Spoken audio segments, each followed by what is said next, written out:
Antes que nada, es importante que dejemos algo bien claro. Joel Schumacher fue un director excepcional. Su carrera cuenta con una filmografía llena de muy buenas películas que son referencia a nivel dramático. Creo que es importante recordar que todo gran profesional siempre puede tener un mal día en la oficina. Y a pesar de que Schumacher es un gran director, ello no quita que sea uno de los principales responsables de lo que es considerada por muchos la basofia diarreica más grande que jamás se haya evacuado en la historia de adaptaciones de cómics. También advierto que este video será un poco distinto a mis videos anteriores donde he analizado cada película de Batman. El esquema que suelen seguir mis videos sobre sagas es una mezcla de una cápsula documental y una reseña de la película al mismo tiempo, donde ofrezco datos de interés sobre la realización de estas películas, pero al mismo tiempo doy una crítica a los aspectos de la película en general. De esa forma puedo peinar toda una obra o apreciarla tanto a nivel informativo como a nivel analítico y reflexivo. En ese sentido, digo que este video será diferente porque honestamente no me interesa hacerle una reseña a esta película. Todo lo que se pudiera decir de Batman y Robin ya está dicho. El hecho de que esta película es una absoluta basura es un consenso general que difícilmente admita discusión.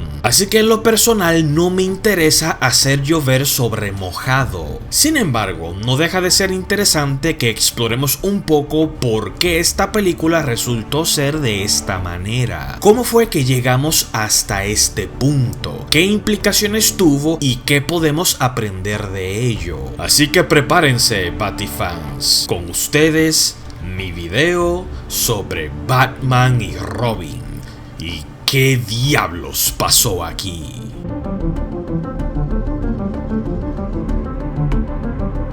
Batman Forever tuvo un éxito rotundo en taquilla. Aparentemente, la nueva dirección que tomaron dio resultado. El director se esforzó en hacer una película que estuviera acorde a su visión de lo que debía ser Batman. Por eso, no imaginó que tendría una acogida tan grande. Indudablemente, esto hizo que la Warner Bros. Le diera luz verde a una continuación, una cuarta película de Batman. La gran diferencia aquí radicó en el interés sobre el proyecto de parte de terceros. Con Batman Forever, el equipo prácticamente tuvo que perseguir a los actores y demás colaboradores para que participaran en el proyecto. Pero después de Batman Forever, para esta cuarta película, todo el mundo quería participar. Todo el mundo quiso un pedazo del pastel. Lamentablemente, ese no fue el caso de Val Kilmer, quien a pesar de haber hecho un buen trabajo en la película anterior, no pudo regresar para interpretar a Batman una vez más, pues para cuando habían confirmado una nueva película del Hombre Murciélago, Val ya se había comprometido para protagonizar una adaptación de El Santo, un thriller de espionaje basado en la serie de libros de Simon Templar, la cual tuvo una serie de televisión en los 60 con Roger Moore. Supongo que esto cuenta como una conexión entre Batman y James Bond, ¿no? Claro, esto fue solo una parte de la historia. Reportes más recientes afirman que Val Kilmer realmente no quiso regresar como Batman porque no estaba interesado en seguir encarnando a ese personaje y que había más proyectos que le llamaban la atención. En una entrevista con el New York Times, Kilmer habló sobre una ocasión en la que los nietos del inversionista Warren Buffett visitaron el set cuando estaban filmando Batman Forever. Sin embargo, los niños se vieron más interesados en los artilugios y escenografía que en el mismo Val Kilmer como Batman. Ahí fue cuando el actor se dio cuenta que da igual quién esté detrás de la máscara. Batman podría ser cualquiera, y él solo sería un cuerpo más entre otros tantos. Una opinión un poco controvertida, considerando el peso que tiene este personaje en la cultura pop.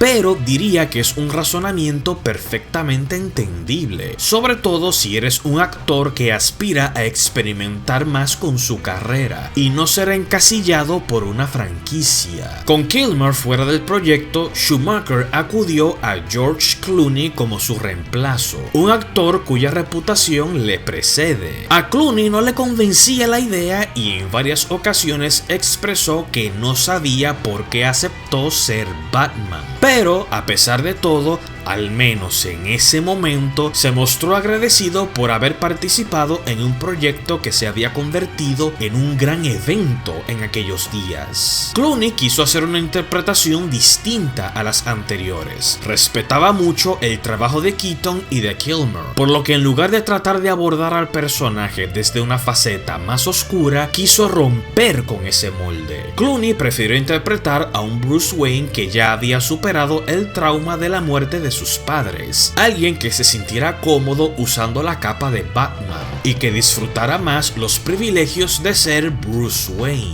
De ahí que su interpretación como Batman fuera más alegre y relajada que las anteriores, una decisión creativa bastante cuestionable, pues una de las principales características del personaje es el dolor de la pérdida. Si le quitas esto, básicamente ya no eres Batman, estás interpretando a otro personaje. Al margen de esto, una buena parte del reparto original regresó. Chris O'Donnell como Robin, Michael Gove como Alfred y Pat Hingle como el comisionado Gordon. Por supuesto, como toda nueva entrega, al reparto se suman caras nuevas. Si se habrán dado cuenta, desde Batman Returns hasta la actualidad, se ha vuelto una tradición que las películas de Batman cuenten con más de un villano. Returns tuvo al Pingüino y a Gatúbela. Forever tuvo a Dos Caras y al Acertijo. En esta ocasión, los villanos a los que Batman y Robin se enfrentarían serían Poison Ivy y Mr. Freeze. Joel Schumacher tenía algo, y es que cuando pensaba en un actor o una actriz para un papel, hacía todo lo posible para que esa persona aceptara el papel sí o sí, pues no lograba visualizar a más nadie si no era a esa persona. Hasta que ese actor no le rechazara su oferta de manera definitiva, Joel siempre era persistente hasta que lo consiguiera. La misma obsesión fue la que tuvo para estos dos personajes. Por un lado, Poison Ivy, o como se lo conoce en español, Hiedra Venenosa, es una villana que tuvo su primera aparición en Batman número 181,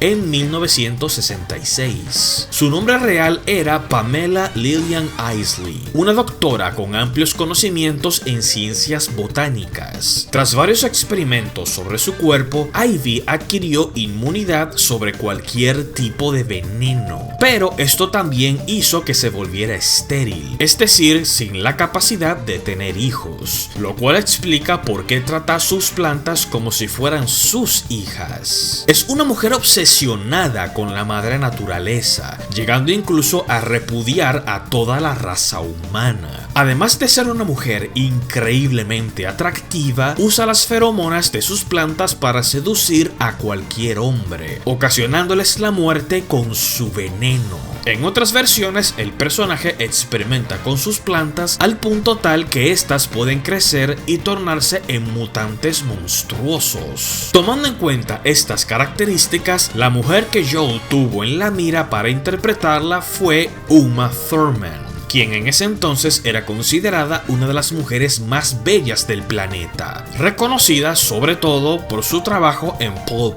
Fiction. A Thurman le emocionó mucho la idea de interpretar a Poison Ivy, pues para este tipo de películas tenía el concepto de que solo la buscarían para ser el simple interés romántico o la damisela en apuros. Pero cuando supo que estaría encarnando a una villana imponente, sensual y peligrosa, no se pudo resistir.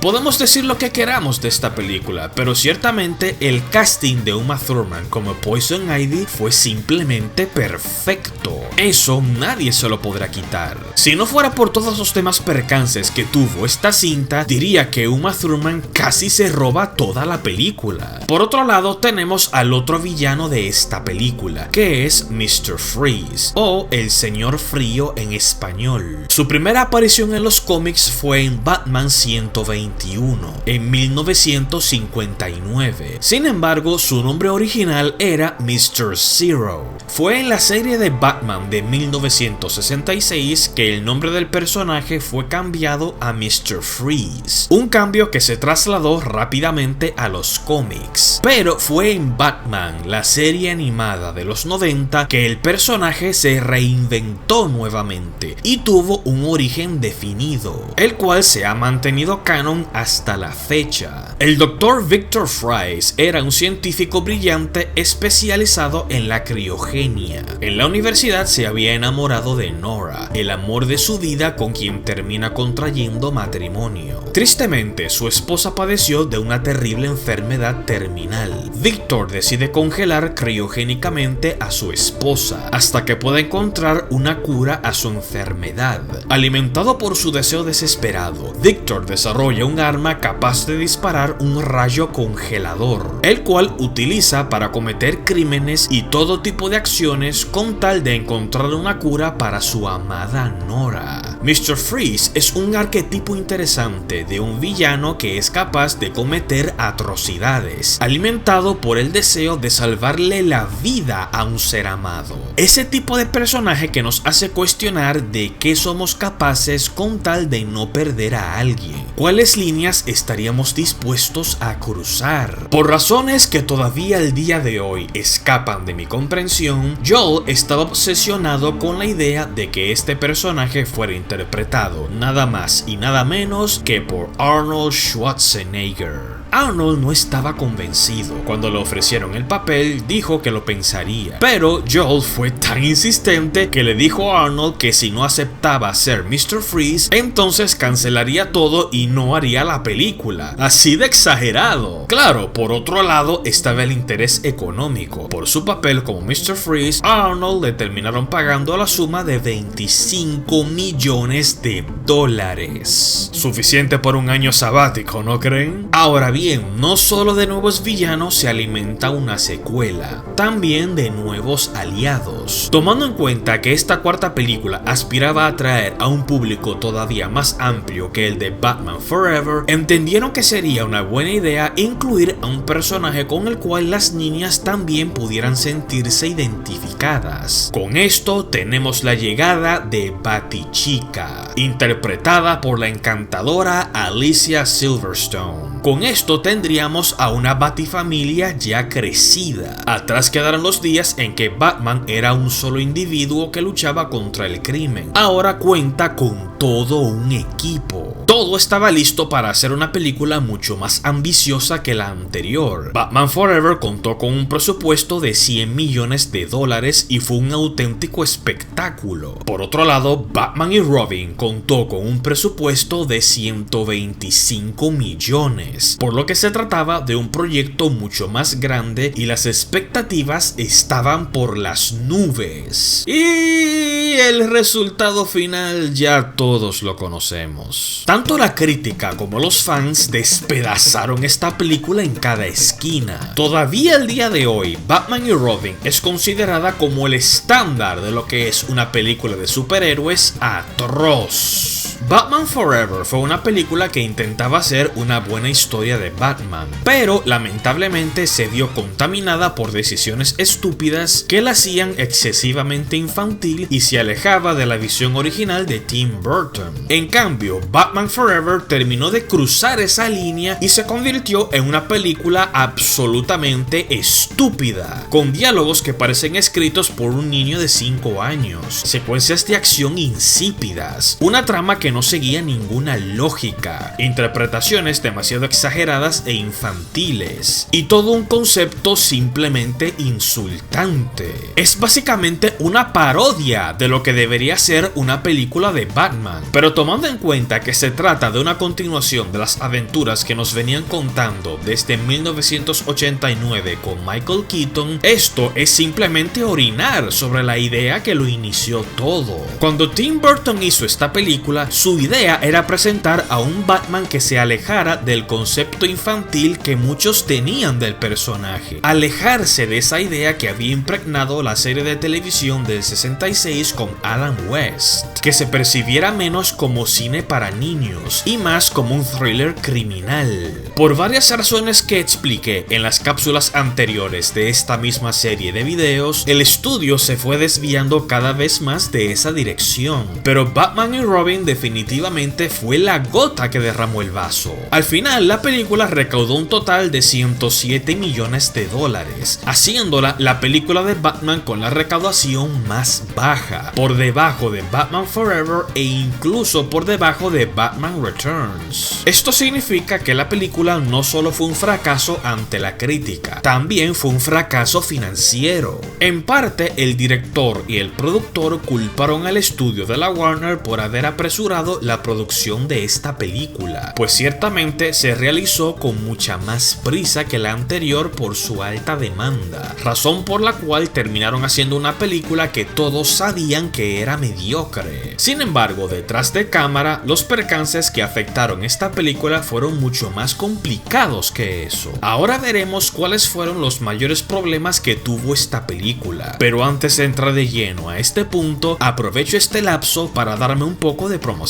Y es que mi libro, Agente Spectrum y los Centinelas del Infierno, ya está publicado y disponible a la venta en Amazon, tanto en físico como en digital para Kindle. Agente Spectrum y los Centinelas del Infierno es una novela que mezcla el género del espionaje con elementos de fantasía y ciencia ficción, protagonizada por Danny Spectrum, un espía que trabaja para una agencia que investiga casos paranormales y neutralizando amenazas que vienen desde el inframundo. Abajo en los comentarios y en la descripción de este video les comparto un enlace donde podrán leer los primeros capítulos de mi novela, así como un enlace al podcast oficial del libro, donde hablo sobre todo lo relacionado al mundo, la historia, los personajes y datos curiosos sobre este libro. Muchísimas gracias a mis seguidores que han podido leerla y que me han nutrido con sus maravillosos comentarios. Ahora bien, volviendo al video, el problema que tuvo Batman y Robin para que tuviera este resultado se nutre de dos grandes causales, que son el merchandising y la visión en cuanto al tono. Todo esto se remonta a la recepción que tuvo Batman Returns. En ese entonces fue considerada como una película que fue demasiado lejos con su tono oscuro, atmósfera tétrica, un alto nivel de violencia, contenido con sugestiones sexuales, escenas grotescas y en general un producto que claramente no estaba diseñado para consumo familiar.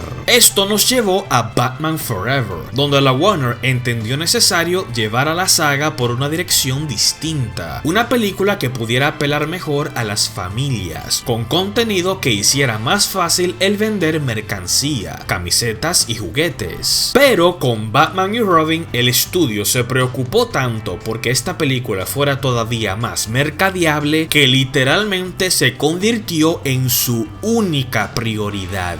A ver, cada vez que los realizadores de una película se sientan a diseñar escenarios, trajes y vehículos para una producción, normalmente se hace en función de la película misma. Por ejemplo, el vestuario que utiliza un personaje se puede diseñar tomando en cuenta detalles que sean un reflejo de su personalidad. El diseño que tenga un vehículo o un escenario se puede elaborar en función de lo que una escena está supuesta a transmitir a la audiencia. También se puede dar el caso de que el atuendo o los artefactos que utilice un personaje cumpla con una finalidad práctica que haga sentido dentro del contexto de la película. Tal es el caso de Batman Inicia, donde tanto el traje que utiliza Batman como todas sus herramientas tienen un diseño funcional y con una estética que va acorde al realismo al que aspira la cinta. Hago esta comparación para que entiendan el inconveniente que tuvo Batman y Robin.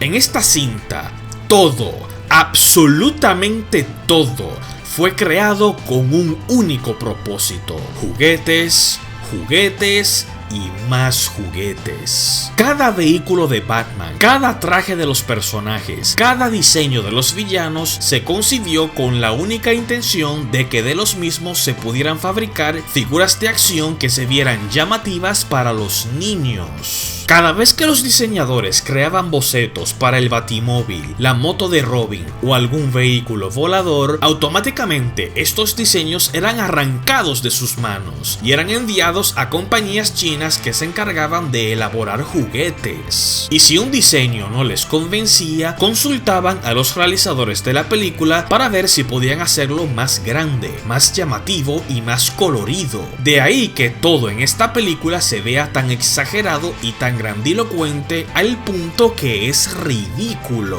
Un solo personaje puede tener hasta 3 variaciones de un traje sin ningún contexto y sin importar qué tan feo se vea en la película, siempre y cuando del mismo se pudiera sacar otra figura de acción para vender. El mismo Chris O'Donnell en una entrevista admitió que en todo su tiempo en el set jamás sintió que estaba haciendo una película. Todo este tiempo sintió que estaba trabajando en un comercial para juguetes, y es que ciertamente así era. Nunca en la historia del cine una compañía de juguetes había trabajado tan de cerca en una producción cinematográfica. Es el caso más alarmante de un estudio que sacrifica la calidad de una película por estar priorizando el merchandising de la misma. En 1989, cuando la primera película de Batman estaba a punto de llegar a los cines, la campaña publicitaria y toda la mercancía que se vendía causó una Batmanía absolutamente demencial. Sin embargo, toda esta campaña era en función de que la película fuera un éxito. Todo esto fue para servirle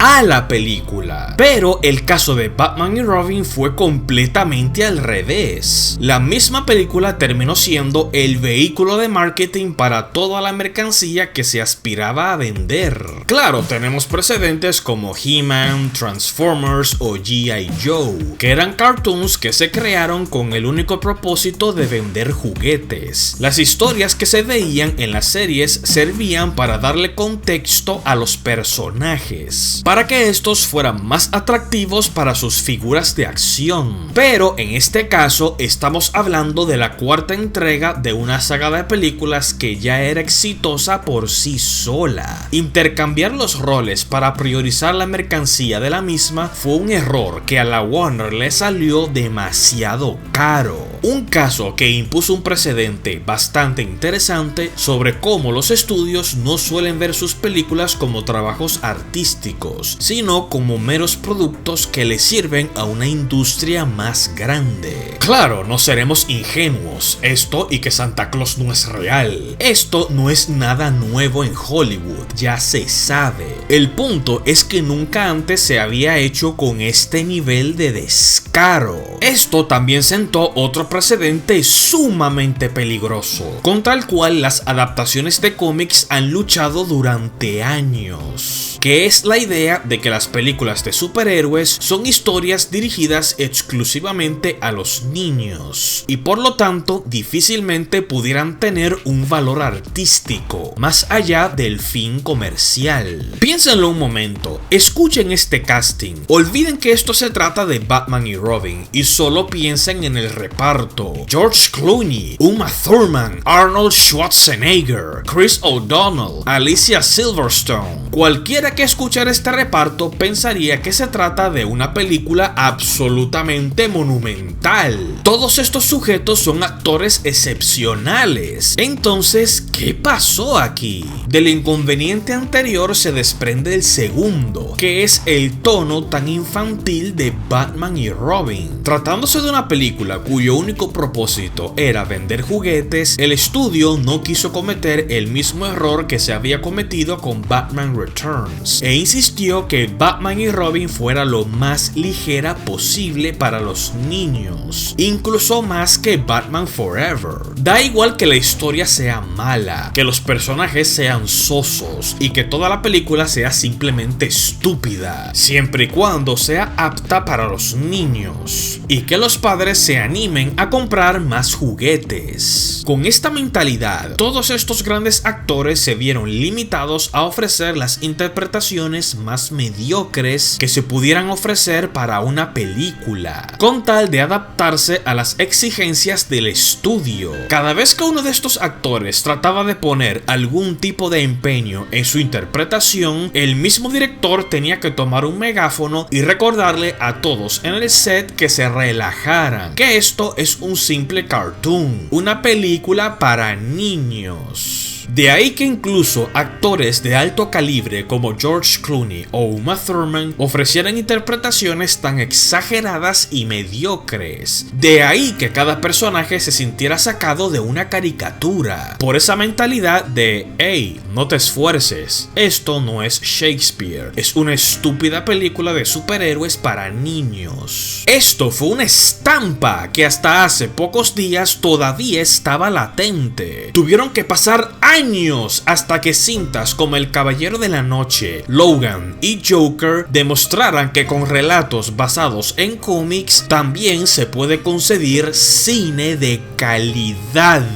Lo más interesante de todo esto es que los mismos realizadores de esta película estaban conscientes del error que cometieron. El mismo Joel Schumacher, que en paz descanse, se disculpó públicamente en un reportaje oficial detrás de cámara, admitiendo que su única intención con esta película era entretener, que nunca quiso hacerle daño al personaje ni a los fans. Lamentablemente el daño ya estaba hecho. La recepción de esta entrega fue tan pobre que los planes para una quinta película se desecharon. Se consideró la idea de hacer una quinta, pero a Joel ya no le interesaba dirigir otra y quiso abordar otros proyectos. Ser Batman fue uno de los arrepentimientos más grandes que tuvo George Clooney y todavía al día de hoy se niega a participar en cualquier proyecto que esté basado en un cómic. La carrera de Chris O'Donnell se vio afectada para siempre, pues el fracaso de Batman y Robin lo llevó a rechazar cualquier papel protagónico de películas que fueran grandes blockbusters, desde Men in Black hasta Titanic.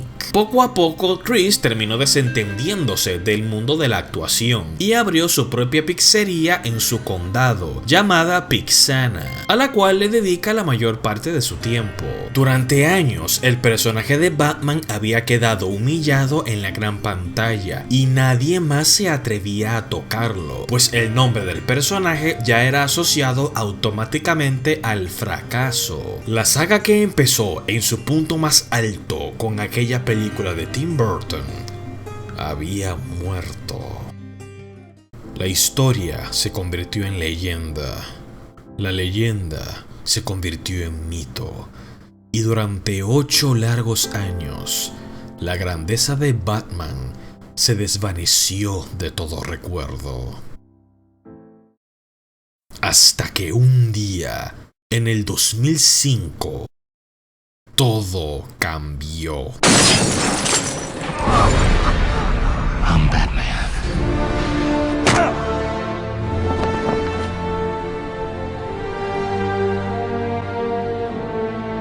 Nice coat.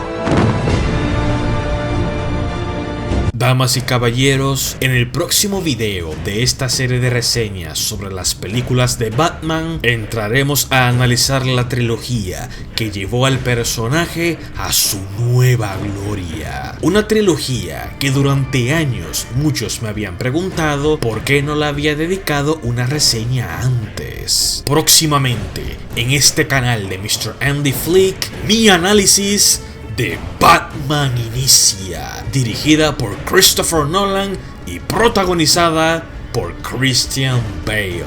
Muchísimas gracias por su apoyo a mi contenido y gracias a quienes me apoyan desde Patreon por hacer esto posible. Suscríbanse y denle click a la campana para que no se pierdan de nada. Nos vemos en el próximo Bativideo por el mismo Baticanal. Flick fuera.